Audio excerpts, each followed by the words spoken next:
Hey, mikemikemotorcycle here, and I am going to do a oil change on my 49cc scooter. It is right now, let's see if that'll come through, it's at 1398.1 miles. Actually, that's not miles, that's kilometers. Right here you can see the white symbol for the kilometers per hour versus the yellow miles per hour, and the primary gauge is for kilometers per hour versus in the smaller yellow numbers is for miles per hour. And this is a Chinese scooter, so that's why it's listed in kilometers as the primary.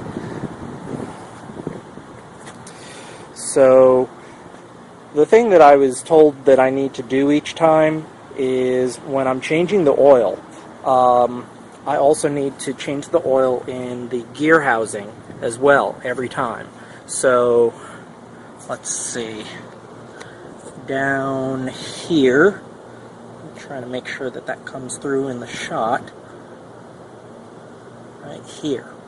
This bolt right here is the drainage for the gear oil, and then this one right here is, if I can get it in the shot again, this one right here is the filler. That's for the gear oil.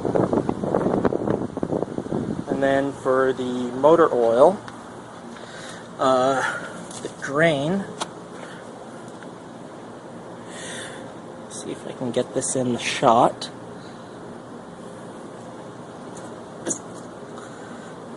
Right here. I'm doing a really bad job of aiming this camera, I apologize. Right here is the drain for the oil, and of course this right here is for fill up, and really that's about it. This is it's not chain drive, so I don't need to worry about, I just put my finger over the lens. Brilliant. It's not a chain drive, so I don't have to worry about maintaining any kind of a chain.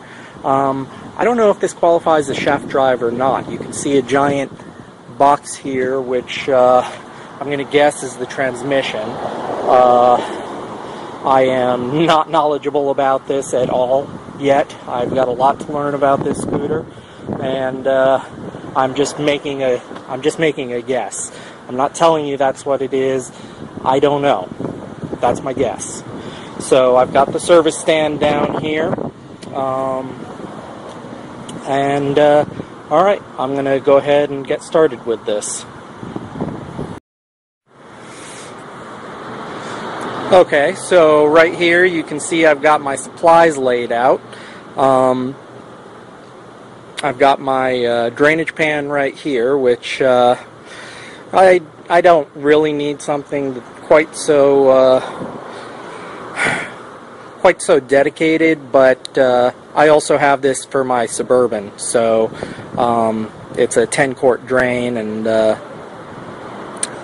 my Suburban will drain quite a lot of fluid, so that's actually the reason that I've got this larger proper pan. And then for purposes of disposal, this way I don't have it sloshing around a large quantity of dirty, messy engine oil from my Suburban slopping around and finding its way out of the bucket. I've got an assortment of different size wrenches here. I actually use about one out of each when I'm changing the oil on my scooter. Paper towels, and I've got a bottle of mostly used engine oil for the scooter. It doesn't take a full quart, so I always end up with some left over, and then I've got a fresh bottle right there, and so I'll end up using from the fresh bottle and then pour into the new bottle, and that'll end up giving me a full quart for the next oil change.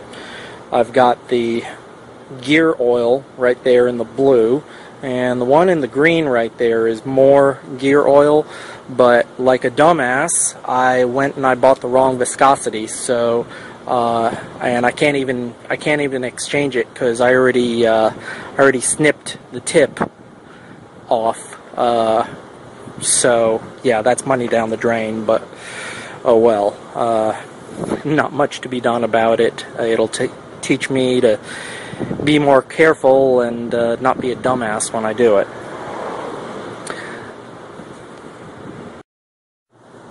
Alright, so the gear oil that I'll be using is SAE 80W-90, and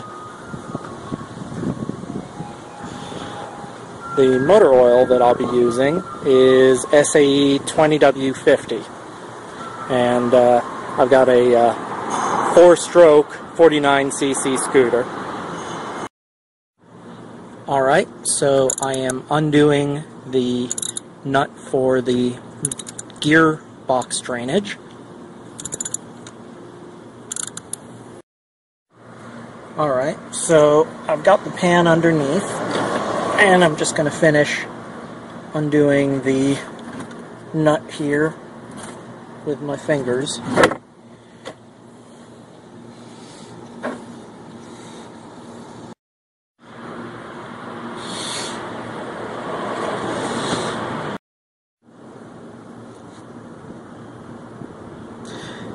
And now that I've drained the oil, just screw it back in, first by hand and then tighten with the wrench.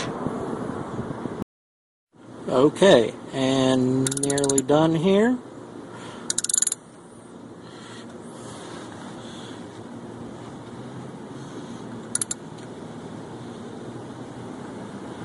And that would be the drainage.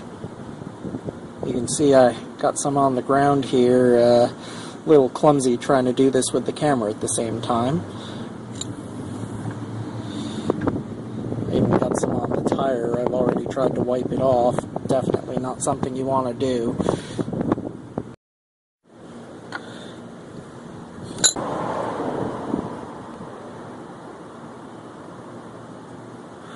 Okay, and the rest of it by hand. Now this is the part that's kind of awkward. What I actually have to do here is take the cap off of this, and I stick it in here, and I squeeze the bottle, like so. This bottle is low enough that you have to squeeze it a lot harder. It loses pressure, and I found that it's easier to actually just replace the bottle and keep a bottle that's nearly always filled,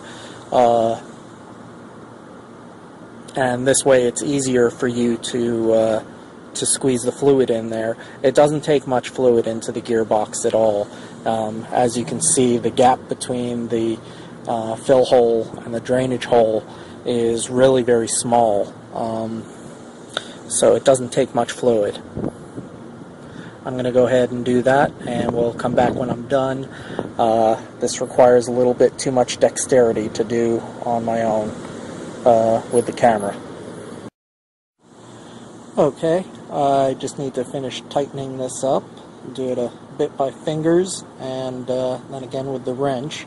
As you can see, I lose a fair amount of fluid in the time that it takes between removing the fill bottle from the hole and trying to get the nut back in.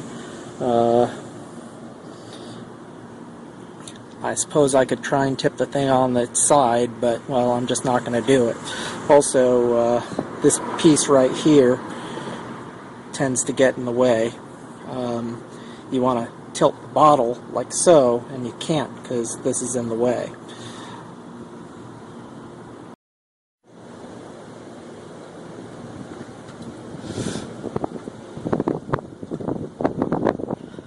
Okay, and that completes changing the oil on the gearbox.